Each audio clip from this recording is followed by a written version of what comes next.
Buongiorno, Casey here. I'm in stunning Venice, Italy. My husband decided to surprise me for a Valentine's week getaway at this romantic hotspot, and I couldn't be any more grateful. So we did a lot of research before coming here. We looked at suggested itineraries and we looked at other YouTube videos. A lot of the information was helpful, but we decided to put together a video so there's some additional information that would be really useful for you guys. So food is really expensive in Venice, but what you can do is go to a grocery store or a market and you can get little sandwiches for about €2. So Venice is doable on a budget. So when you enter into some stores and you want to film or take pictures, it's better to just ask the people that work there if it's okay. Even if you don't see the signs or the stickers outside saying that filming's prohibited, it's just always good to ask, and you never want to assume. That leads me into drone photography.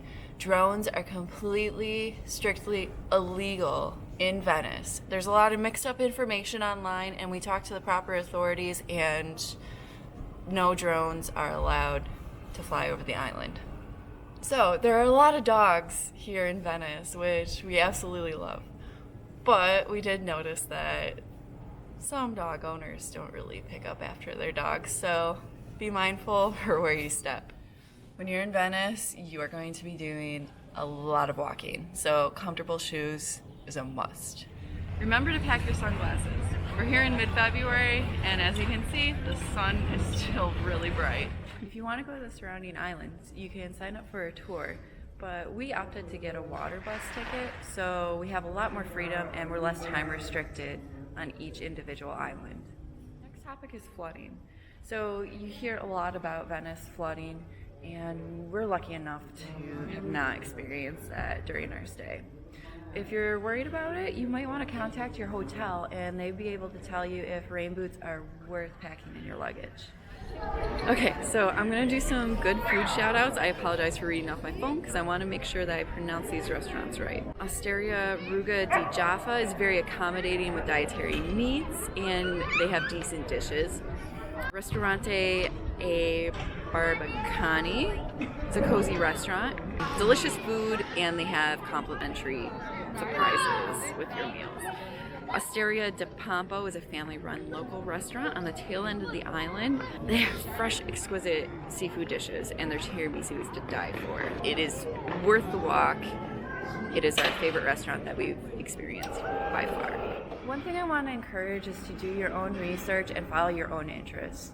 There were a lot of suggestions, people saying that Torcello Island wasn't really worth going to, and I'm glad that I didn't follow their advice.